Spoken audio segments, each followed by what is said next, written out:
So hello friends, welcome back to study Himachal. और आज के इस वीडियो में बात करने वाले हैं क्वांटिटेटिव रीजनिंग मैथ्स के पार्ट 4 के बारे में।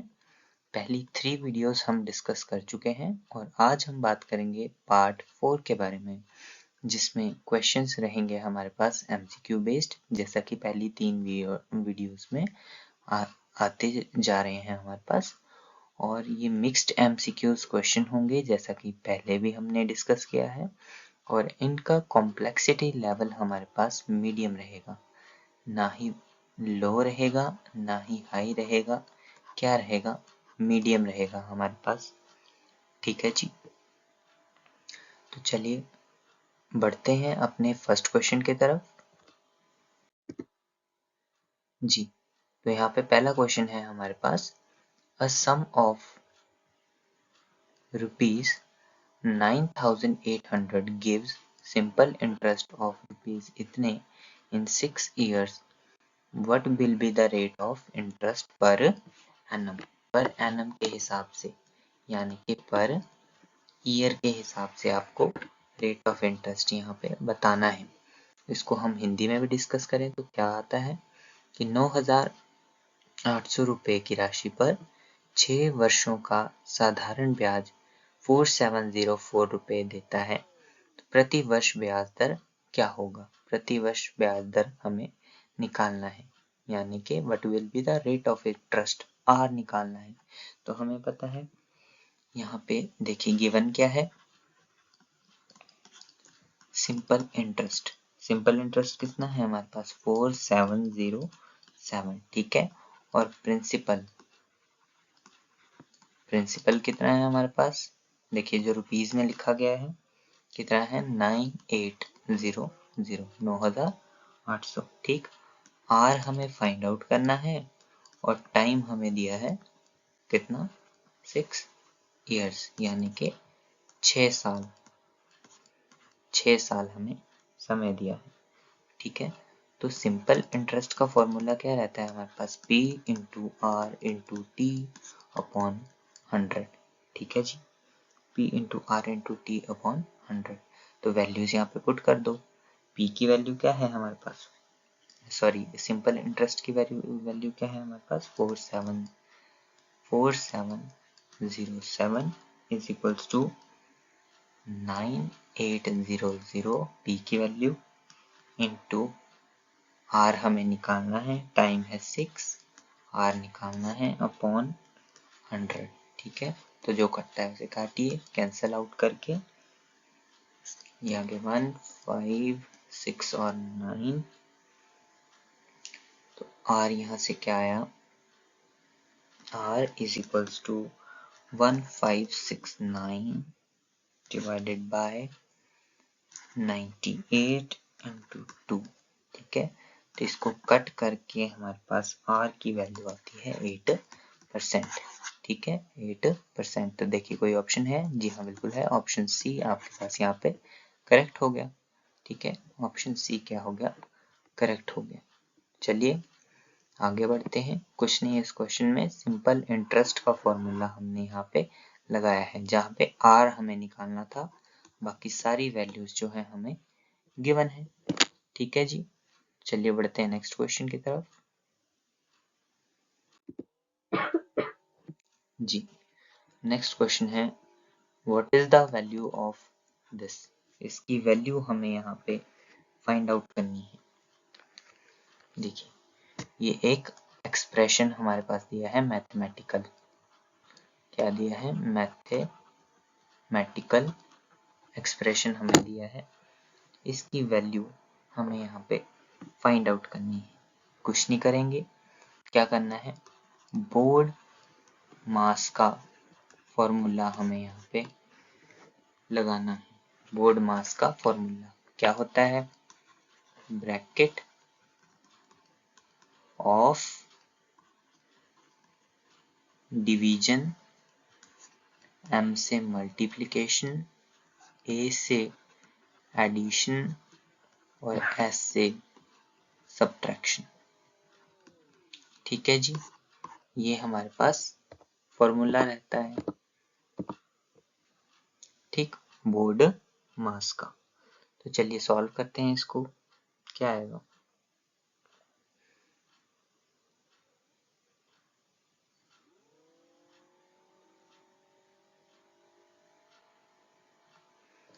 यहाँ क्वेश्चन में हमारे पास 4 है, 1/4, ठीक है। तो चलिए क्या आ जाएगा जी, पहले ब्रैकेट को आप सॉल्व करिए। सॉल्व करके मैं आपको सिंप्लीफाई करके यहाँ पे बता दूं कि क्या यहाँ पे क्वेश्चन आएगा। देखिए 7 4 यहाँ पे 28 plus 1 29 divided by 4 plus bracket के अंदर हमारे पास सॉल्व करके पहले डिवीजन को सॉल्व, ब्रैकेट को सॉल्व करेंगे, फिर डिवीजन, फिर एडिशन और फिर सब्ट्रैक्शन, और इनको काट के हमारे पास क्या बच जाएगा, 8। ठीक है जी, 8 बच जाएगा। तो यहाँ से एलसीएम लेंगे, क्या बनेगा, 4 आ गया एलसीएम, इसके नीचे कुछ नहीं है, 4। ठीक है, 29 प्लस 32 इज इक्वल्स टू 61/4। ये हमारे पास इसका आंसर आ गया। कोई आंसर और कोई ऑप्शन है हमारे पास? जी हाँ बिल्कुल है, ऑप्शन ए हमारे पास यहाँ पे करेक्ट हो गया। ठीक है, कुछ नहीं किया है, बोर्ड मास का फॉर्मूला यूज किया है, बोर्ड मास का फॉर्मूला। ठीक है, ये 8 यहाँ पे कहाँ से आया है, हमने इसको सॉल्व किया है, ब्रैकेट के अंदर का हमें सॉल्व करना है। ठीक है, इस फॉर्मूले के अकॉर्डिंग सबसे पहले ब्रैकेट, फिर ये डिवीजन, ठीक है, फिर मल्टीप्लिकेशन, ये मल्टीप्लाई, फिर एडिशन, फिर सब्ट्रैक्शन, और इसका आंसर 8 आ गया। ठीक है जी, इसको हमने सिंप्लीफाई करके 29/4, फिर एलसीएम लेके हमारे पास क्या आ गया, 61/4। ठीक है जी, तो ये हमारे पास ऑप्शन ए यहाँ पे करेक्ट हो गया। ठीक है, तो चलिए बढ़ते हैं नेक्स्ट क्वेश्चन की तरफ। जी, क्वेश्चन 3 है हमारे पास, if Rohit can cover a distance of 1188 kilometer in 22 hours, then what is the speed of Rohit? Rohit की स्पीड हमें निकालनी है। क्या कहता है, यदि रोहित 22 घंटे में 1188 किलोमीटर की दूरी तय कर सकता है तो रोहित की गति क्या है, यानी कि स्पीड क्या है। ठीक है जी, अब देखते हैं सबसे पहले गिवन क्या है हमारे पास। ठीक है, डिस्टेंस यहाँ पे गिवन है, डिस्टेंस है 1188 किलोमीटर। ठीक है जी, टाइम यहाँ पे गिवन है, टाइम है 22 आवर्स। ठीक है, टाइम है 22 आवर्स। स्पीड हमें यहाँ पे निकालनी है, गति निकालनी है ना, गति हमें यहाँ पे निकालनी है।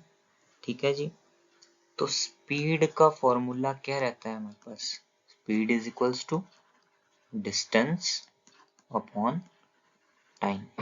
ठीक है, speed is equals to distance upon time. ठीक, तो डिस्टेंस कितना दिया है हमारे पास, देखो 1188 अपॉन टाइम कितना है 22 आवर्स, और अगर हमें मीटर पर सेकंड में इसको कन्वर्ट करना है, किलोमीटर पर आवर है और मीटर पर सेकंड में हमारे सारे आंसर हैं, तो हम साथ में ही इसको कन्वर्ट कर लेंगे। तो इसका फॉर्मूला रहता है कि उसको 5/18 से मल्टीप्लाई कर दो, तो आंसर कितने में आ जाएगा, मीटर पर सेकंड में। ठीक है जी, तो जो यहाँ पे कट होता है उसको काट दीजिए, क्या बन जाएगा, 2 आ जाएगा 108, फिर ये आएगा यहाँ से 6 3 है ना, और 5 3 यहाँ पे आ जाएगा 15 मीटर पर सेकंड। देखिए कोई ऑप्शन है हमारे पास, जी हाँ बिल्कुल है, ऑप्शन सी यहाँ पे हमारे पास करेक्ट हो गया। ठीक है, कुछ नहीं किया है, सिंपल स्पीड का फॉर्मूला हमें यहाँ पे पुट करना है। ठीक है, किसका फॉर्मूला, स्पीड का फॉर्मूला, और हमें क्या निकाल लेनी है, स्पीड। डिस्टेंस भी गिवन है, टाइम भी गिवन है, और मीटर पर सेकंड के लिए हमने क्या किया है, 5/18 से मल्टीप्लाई कर देना है। ठीक है, 5/18 से। ठीक है, ये किलोमीटर पर आवर को मीटर पर सेकंड में कन्वर्ट कर देता है। ठीक, चलिए बढ़ते हैं नेक्स्ट क्वेश्चन की तरफ। Question number 4। ठीक, क्वेश्चन नंबर 4 क्या है हमारे पास, selling price and cost price of an article are ₹1333 and ₹2150 respectively. ठीक है, यानी कि SP ये है और CP ये है। Then what will be the loss percentage, यानी कि लॉस तो उसको हो रहा है, तो लॉस परसेंटेज हमें निकालनी है। हिंदी इसकी देखते हैं कि एक वस्तु की विक्रय मूल्य और लागत मूल्य क्रमशः ₹1333 और 2150, नुकसान प्रतिशत क्या होगा। इतना इतना दिया है नुकसान प्रतिशत, यानी कि लॉस परसेंटेज कितना होगा हमारे पास, लॉस परसेंटेज कितना होगा। ठीक है, तो चलिए बढ़ते हैं। तो सबसे पहले हमें यहाँ पे क्या निकाल लेना है, लॉस। ठीक है, लॉस तो हुआ है, तो लॉस हमें निकाल लेना है। CP भी गिवन है, SP भी गिवन है क्वेश्चन में, है ना। तो माइनस कर दीजिए, 2150 से हम 1333 को माइनस कर देंगे तो कितना आ गया हमारे पास, 817। ठीक है, 817, और कुछ नहीं करना है, लॉस परसेंटेज हमें निकालनी है। तो लॉस परसेंट कैसे निकलेगी, 817 को लॉस अपॉन कितना, CP, लॉस अपॉन CP कितना है हमारे पास, 2150 इंटू 100। ठीक, लॉस अपॉन CP इंटू 100, जो कैंसल आउट होता है उसको कैंसल आउट कर देंगे। ठीक है जी, ये आ गया 43, ये आ गया 2, और ये आ गया हमारे पास 19। ठीक, तो यहाँ से आ गया हमारे पास 38%। देखिए ये कट करके, तो क्या कोई ऑप्शन है, जी हाँ, ऑप्शन ए हमारे पास यहाँ पे इसका आंसर होगा। ठीक, ऑप्शन ए यहाँ पे करेक्ट हो गया, कुछ नहीं है, डायरेक्ट फॉर्मूले पुट किए जा रहे हैं। लॉस परसेंट का फॉर्मूला उसने बताया है, हमें लॉस ही हुआ है, लॉस परसेंटेज निकालना है तो मतलब लॉस हुआ है, लॉस अपॉन CP इंटू 100। ठीक है, SP भी दिया है, CP भी दिया है ना, और लॉस हमने फाइंड आउट कर लिया दोनों को सब्ट्रैक्ट करके, बड़ी टर्म से छोटी टर्म। ठीक है, CP माइनस SP। ठीक, तो चलिए बढ़ते हैं नेक्स्ट क्वेश्चन की तरफ। जी, तो अगला क्वेश्चन बोलता है, if the diameter of a circle increases by 15%, then what will be the percentage increase in its area। Area में परसेंटेज इंक्रीज क्या होगा। तो चलिए इसको हिंदी में हम देखें तो क्या आएगा हमारे पास, यदि किसी वृत्त का व्यास 15% बढ़ता है तो उसके क्षेत्रफल में प्रतिशत वृद्धि क्या होगी, यानी कि परसेंटेज इंक्रीज क्या होगा। ठीक है, परसेंटेज इंक्रीज क्या होगा। तो देखिए इसमें हम सक्सेसिव यूज करेंगे, यूज सक्सेसिव का यूज करेंगे, क्या बन जाएगा, A plus B plus AB divided by 100। Divided by 100 क्यों, क्योंकि हमें परसेंटेज निकालना है। अब क्या बोला है, डायामीटर जो है, ये डायामीटर होता है किसी भी सर्कल का, ये डायामीटर। ठीक है, सेंटर से ऊपर का भी बराबर और नीचे का बराबर डिस्टेंस। ठीक है, diameter of a circle increases by 15%, यानी कि 15 प्लस 15 कितना हो गया, 30, और 15 गुना 15 कितना हो गया हमारे पास, 250। 25। ठीक है, तो 30 प्लस इसको वैल्यूज पुट करके 2.25। ठीक है, 225 अपॉन अगर 100 कर दें तो यहाँ पे लग जाएगा 2.25। ठीक है, तो इसको ऐड करें, 30 में 2 गए, ऐड हुए, कितना आ गया 32.25%। कुछ नहीं है, सिंपल सा क्वेश्चन है। क्या कोई ऑप्शन है? जी हाँ, ऑप्शन डी हमारे पास यहाँ पे इसका आंसर हो गया। ठीक है, ऑप्शन डी हमारे पास यहाँ पे करेक्ट हो गया। ठीक है, और अगर आपको थोड़ी स्पीड ज़्यादा लग रही हो, वैसे तो बिल्कुल सिंपल क्वेश्चन है, अगर आपको स्पीड ज़्यादा लग रही हो तो आप वीडियो को पॉज कर सकते हैं, रिवाइंड भी कर सकते हैं। ठीक है जी, तो चलिए बढ़ते हैं हमारे नेक्स्ट क्वेश्चन की तरफ। जी, ये आ गया आपका फेवरेट रेशो वाला क्वेश्चन, रेशो वाला क्वेश्चन। ठीक है, क्या है? इफ ए रेशो बी दिया है, क्वेश्चन के साथ साथ इफ ए रेशो बी कितना है हमारे पास? 7:8। ठीक है, इफ ए रेशो, जी, तो ए रेशो बी कितनी दी गई है हमारे पास? 7:8। एंड बी रेशो सी कितनी है हमारे पास? 7:9। तो तीनों की कंबाइंड रेशो फाइंड आउट करनी है। ठीक है जी, तो यहाँ पे हम इनके नीचे ही इनकी रेशो लिख लेते हैं। कैसे लिखेंगे? देखो, देखिए, ए रेशो बी रेशो सी।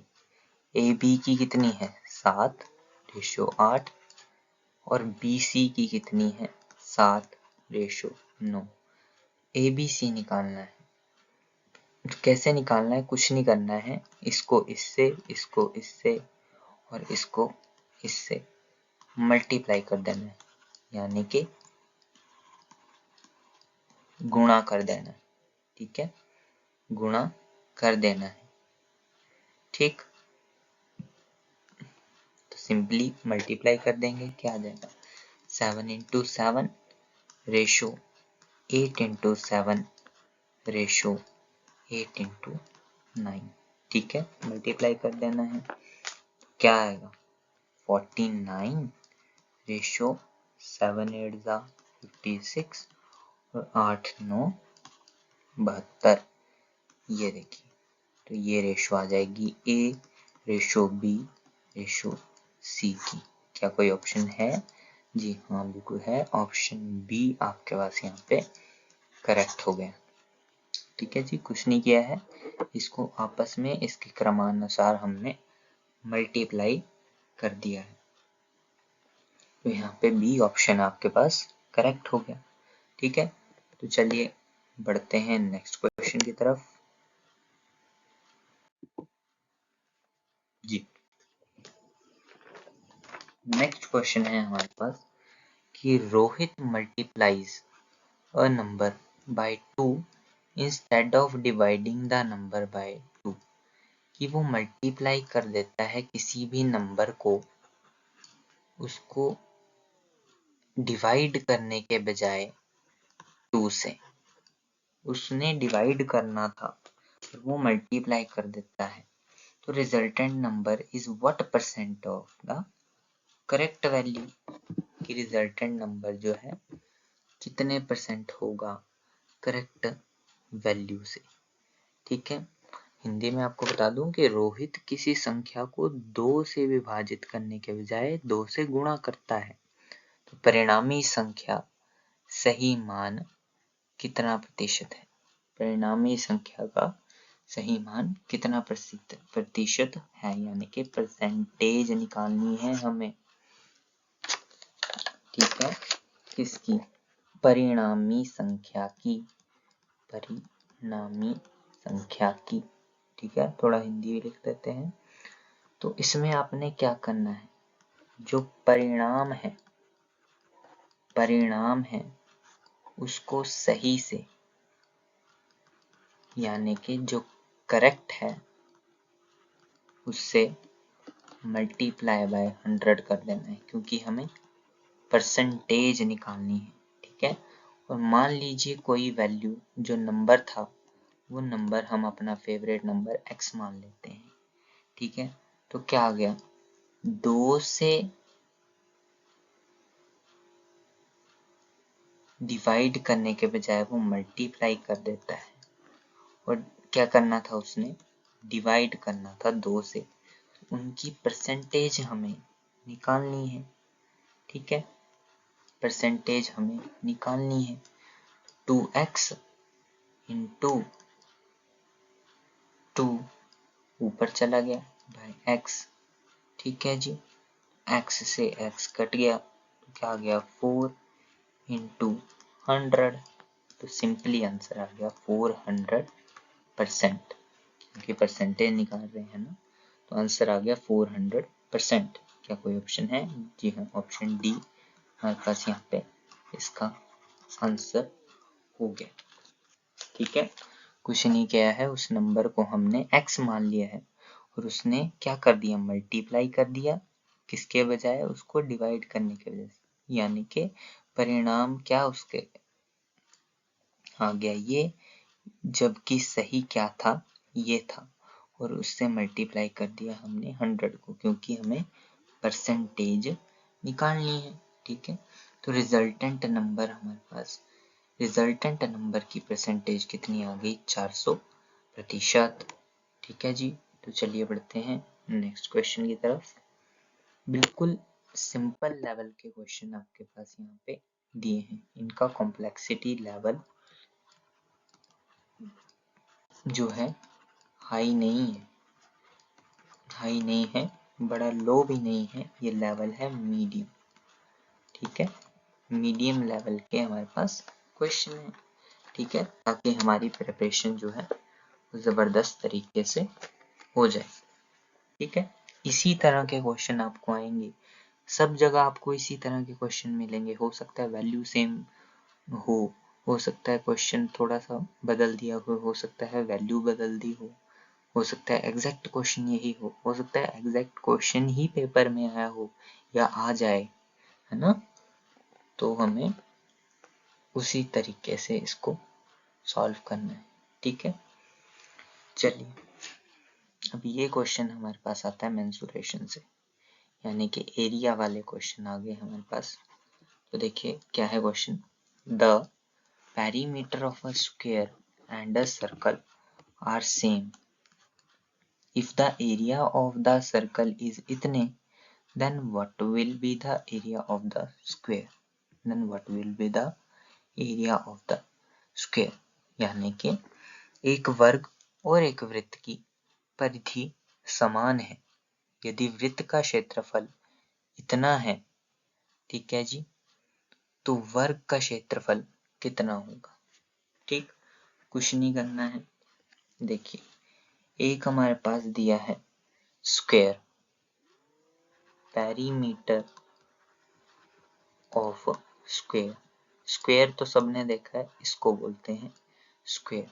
ठीक है, जिसकी 4 साइडें होती हैं, 4 क्या होती हैं, साइडें। ठीक है, और पेरीमीटर ऑफ सर्कल, सर्कल भी सबने देखा है ये।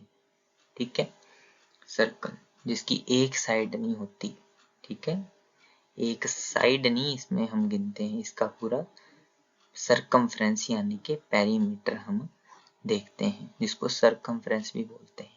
अब फॉर्मूला देखते हैं, इसका पेरीमीटर क्या होता है स्क्वायर का, 4 इंटू साइड, और पेरीमीटर ऑफ सर्कल क्या होता है, 2 पाई आर, क्या होता है 2 पाई आर। साइड को हम यहाँ पे मान लेते हैं ए।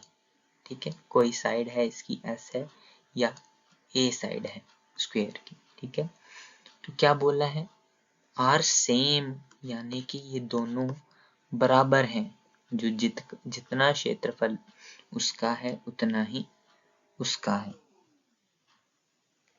ठीक है, बराबर है।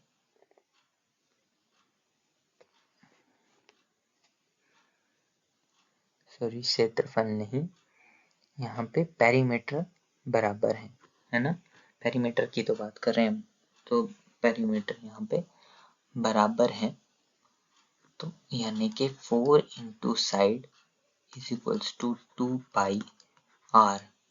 ठीक, तो यहाँ से a की वैल्यू कितनी आ गई, पाई की वैल्यू तो हमें पता है कितनी होती है 22/7। यह न्यूमेरिकली हम 3.14 भी ले लेते हैं, पर इन क्वेश्चंस में हमें 22/7 ही हमें लेनी है, क्योंकि ये साइंटिफिक कैलकुलेशन नहीं है, ये सिंपल कैलकुलेशन है। तो यहाँ से इसको काट फाट के वैल्यू आ गई 11/7 आर। ठीक है, इसको मान लिया हमने इक्वेशन 1, ए की वैल्यू कितनी आ गई इक्वेशन 1। ठीक है, 11/7 आर। अब क्या बोलना है, then what will be the area of the square, then what will be the area of the square. ठीक है, एरिया ऑफ सर्कल हमारे पास दिया है, एरिया ऑफ सर्कल हमारे पास दिया है। अब एरिया ऑफ सर्कल का फॉर्मूला क्या होता है, अगर पेरीमीटर है सर्कल का 2 पाई आर, तो एरिया ऑफ सर्कल क्या होता है, देखिए अभी लिखते हैं हम,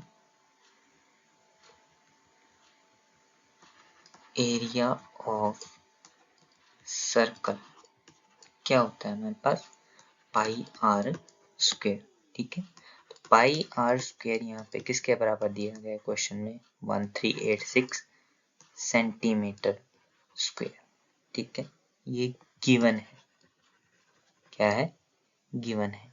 फॉर्मूला हमने याद रखना है, पाई आर स्क्वायर क्या है, एरिया। तो यहाँ से आर स्क्वायर कितना आ गया 1386 अपॉन पाई, पाई कितना था 22/7, पाई कितना है 22/7। इसको काट फाट के आर की वैल्यू स्क्वायर हटा के भी आर की वैल्यू अंडर रूट करके जो भी है आती है हमारे पास 21, आर की वैल्यू आई अभी हमारे पास 21।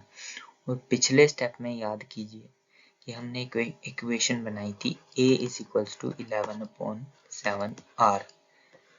ठीक है, इस इक्वेशन को 1 नाम दिया था, तो अब यहाँ पे r तो हमारे पास आ गया है ना, तो इसी r को हमने इस इक्वेशन में पुट करना है, करिए। तो put r is equals to 21 in equation number 1। ठीक है, इक्वेशन 1 में पुट कर दिया।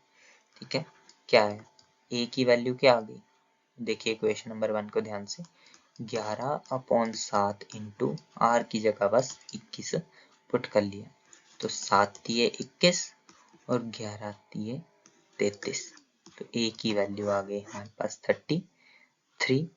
ठीक है जी, a की वैल्यू आ गई हमारे पास 33।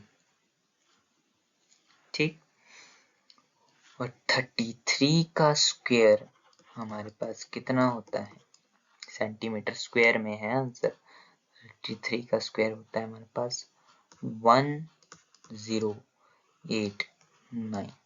ठीक है, सेंटीमीटर स्क्वायर, क्योंकि एरिया है, क्या है, एरिया, तो आएगा किसमें, सेंटीमीटर स्क्वायर में। ठीक है, तो कोई ऑप्शन है जी, ऑप्शन ए हमारे पास यहाँ पे करेक्ट हो गया इसका आंसर। ठीक है जी, तो चलिए बढ़ते हैं नेक्स्ट क्वेश्चन की तरफ जी, क्वेश्चन नंबर 9।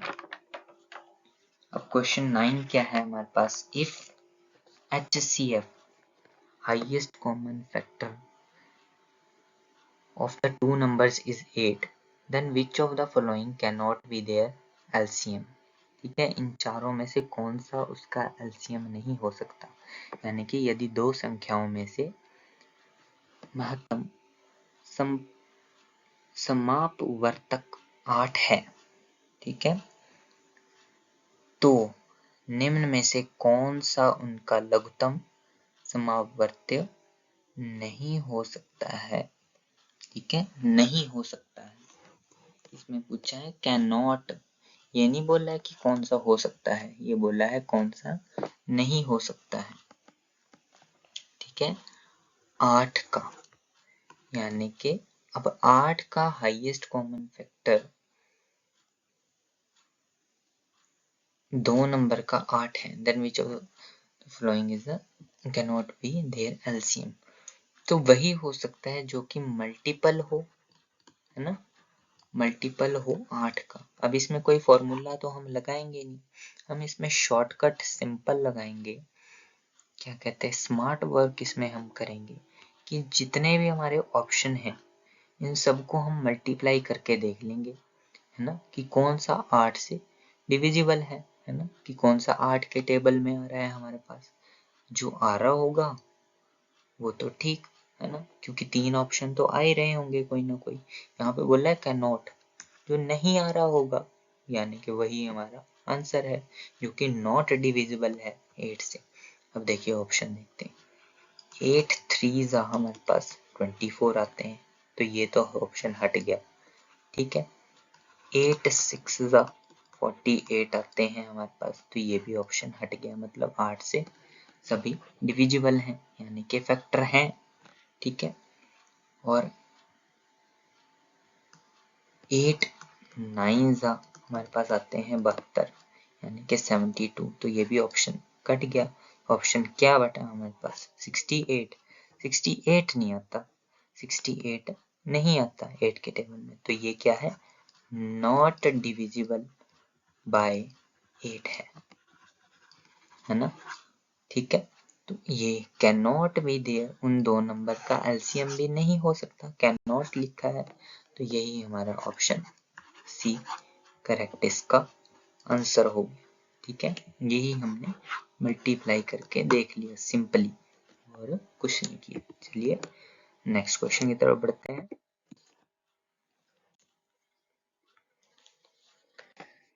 जी, तो फिर से आपका फेवरेट क्वेश्चन रेशो वाला आ चुका है, यानी कि अगर ये बार बार क्वेश्चन लूप में आ रहा है, आपके पास रिपीट हो रहा है, तो इसका मतलब ये क्वेश्चन इम्पोर्टेंट है, ये चैप्टर इम्पोर्टेंट है आपके पास। तो रेशो वाले क्वेश्चन आपने ध्यान से देख लेने हैं, हमारी सारी सीरीज में अवेलेबल है आपके पास।